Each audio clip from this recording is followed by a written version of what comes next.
Hello hi friend, இன்றைக்கி நம்ம பார்க்க போகிற விஷயம் வந்து பேப்பர் ஜாம். இந்த பேப்பர் ஜாம் வந்து எதால் வருகுது, இதில் சொல்யூஷன் என்னங்கிறத வந்து இந்த வீடியோவில் ஃபுல்லாக சொல்லிக்கிறேன். இந்த வீடியோவை கடைசி வரைக்கும் பாருங்கள்.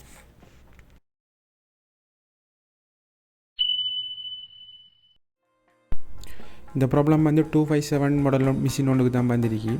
இந்த ப்ராப்ளம் வந்து ஃபோட்டோகாப்பி அடிக்கும்போது ஹீட் ரோலரில் பேப்பர் வந்து ஜாம் ஆகுது. இது வந்து எதால் ஜாம் ஆகுதான்ட்டு சரியாக கண்டுபிடிக்கலாம் இருக்குது. முதல்ல நான் காட்டிக்கிற ஸ்க்ரீனில் காட்டிக்கிற இடங்கள் வந்து ஒரு பேப்பர் ஜாம் ஆகிறதுக்குரிய வாய்ப்புகள் நிறைய இருக்கு. இந்த ரோலர் வந்து தேங்கியிருந்தாலும் டேமேஜ் ஆகியிருந்தாலும் இப்படியான ப்ராப்ளங்கள் கூடுதலாக வரும். இது வந்து ஹீட் ரோலரில் வந்து இடையில் வந்து நிற்கிறதால வந்து சம்டைம் வந்து ஹீட் ரோலரில் இருக்கிற சென்சரில் இருக்கிற ப்ராப்ளமாக இருக்கும் போதுங்கிற ஒரு சந்தேகம் இருக்குது. அதுக்கப்புறம் இன்னும் காட்டிக்கிற இடம் வந்து ஹீட் ரோலரில் வீல் வந்து இந்த வீல் வந்து சம்டைம் ஹீட் ரோலரில் இருக்கிற வீல் முழுமையாக இருக்கா இல்லை டேமேஜாக இருக்கான்னு தெரியல. டேமேஜ் என்னங்கிறத வந்து கண்டறிஞ்சதுக்கு பிறகு மற்ற ப்ராப்ளத்துக்கு நம்ம கையாள போக வேணும்.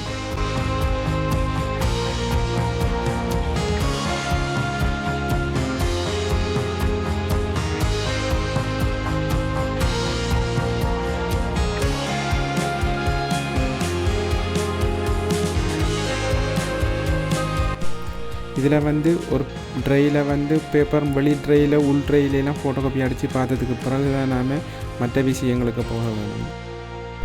ஃபோட்டோகாப்பி வந்து பேப்பர் வெளியில் வந்ததுக்கு பிறகு வந்து ஜாப் ஸ்டேட்டஸ் வந்து விழுகுதுன்னு சொன்னால் ஏதோ சென்சரில் தான் ஏதோ ப்ராப்ளம் இருக்கும். இது வந்து ஹீட் ரோலர் இருக்கிற சென்சராக இல்லை இது ட்ரையில் இருக்கிற சென்சராங்கிறது வந்து சென்சர் கன்ஃபார்ம் இல்லாமல் இருக்கு. அதால் வந்து ஒவ்வொன்றை தான் செக் பண்ணிக்கொள்ள வேணும். ஃபஸ்ட்டுக்கு வந்து பேப்பரை வந்து பைபாஸ் ட்ரையிலையும் போட்டு பாருங்கள், வெர்டிக்கல் ஹொரிசனலாலாம் போட்டு பாருங்கள். இப்படியான விஷயங்களை போட்டு A4 சைஸ்லாம் போட்டு பார்த்து செக் பண்ணதுக்கு பிறகு தான் வந்து இதை வந்து சரியான எவ்வளத்தில் இருக்கிறத கண்டுபிடிச்சி கொள்ளலாம்.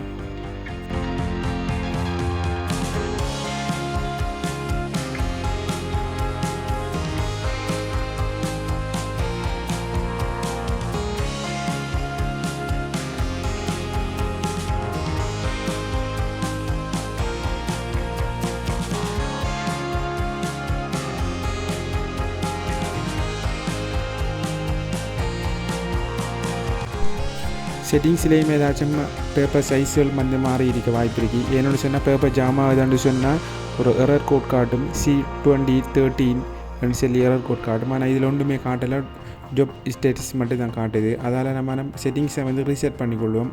அதுக்கு பிறகு தான் சென்சர் வந்து எவ்வளத்தில் எந்த சென்சர்ங்கிறது வந்து சரியாக நமக்கு ஐடென்டிஃபை பண்ண இயலும். அதால் நம்ம முதல்ல சிஸ்டத்தை வந்து ரீசெட் பண்ணிக்கொள்வோம்.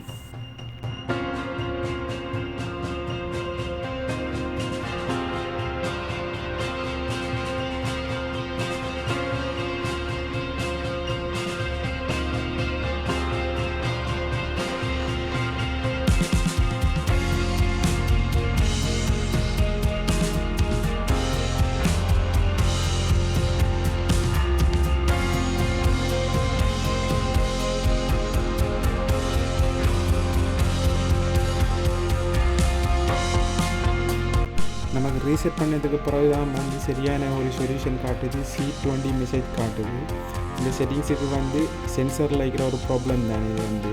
அதனால் நம்ம சென்சரை வந்து என்னென்னு பார்ப்போம். இதில் வந்து 3 சென்சரை பார்க்க வேண்டியிருக்கு. ஒன்று வந்து ஹீட் ரோலர் சென்சர் வந்து அதுக்கு கீழே இருக்கிற 2 சென்சரையும் இப்போ நம்ம இந்த சென்சரையும் கலட்டி க்ளீன் பண்ணதுக்கு பிறகு வந்து அடுத்த நடவடிக்கை வந்து பார்த்துக்கலாம்.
ஏற்கனவே நம்ம ஒரு பேப்பர்ஸ் போட்டு பார்த்ததால நமக்கு வந்து இப்போ வந்து எரர் கோட் காட்டுது. ஆனால் திரும்ப நம்ம 2 பேப்பர் போட்டு பார்த்ததால நமக்கு வந்து ஜாப் ஸ்டேட்டஸ் காட்டுது.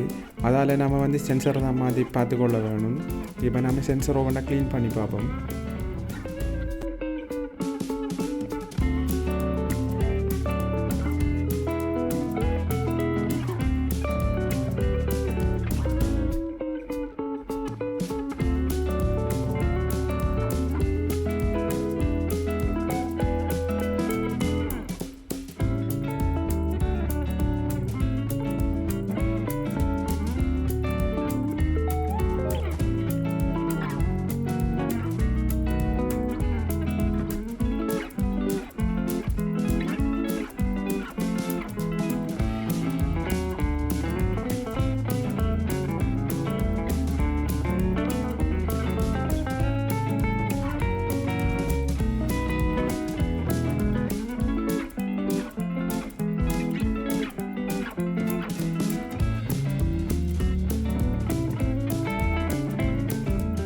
ஃபஸ்ட்டுக்கு வந்து ஹீட் ரோலர் சென்சரை வந்து க்ளீன் பண்ணுவோம்.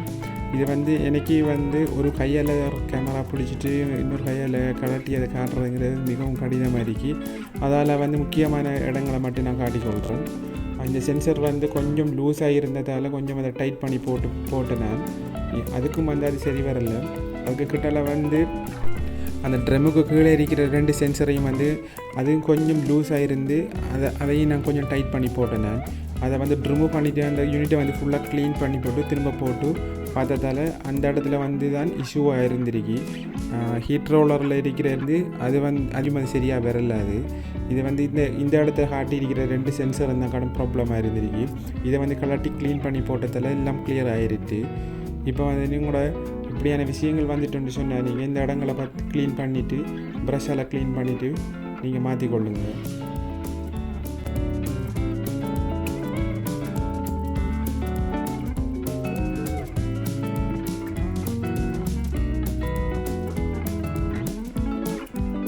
இது வந்து கூடுதலாக வந்து ப்ளவுஃபர் பாவிக்கிறதால இந்த ப்ராப்ளங்கள் கூடுதலாக வேறு வாய்ப்பு இருக்குது. ப்ளவுஃபர் பாவிக்கிறது கூடுதலான டஸ்ட்டுகள் வரதால் இந்த சென்சருக்கு வந்து இப்படியான டஸ்ட்டுக்களை போய் தங்கி டேமேஜ் ஆகிறதால இந்த சில விஷயங்கள் நடக்குது. அதனால் உங்களோட ஃபோட்டோகாப்பி மிஷினை அடிக்கடி ப்ரஷ்ஷால் க்ளீன் பண்ணி கொள்ளுங்கள். ப்ளவுஃபர் வந்து பாவிக்கிறதால தான் இந்த ப்ராப்ளம் வந்துருக்கு.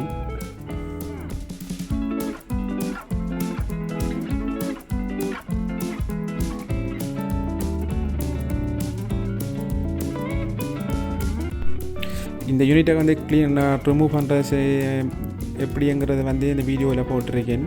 இந்த வீடியோவில் பாருங்கள்.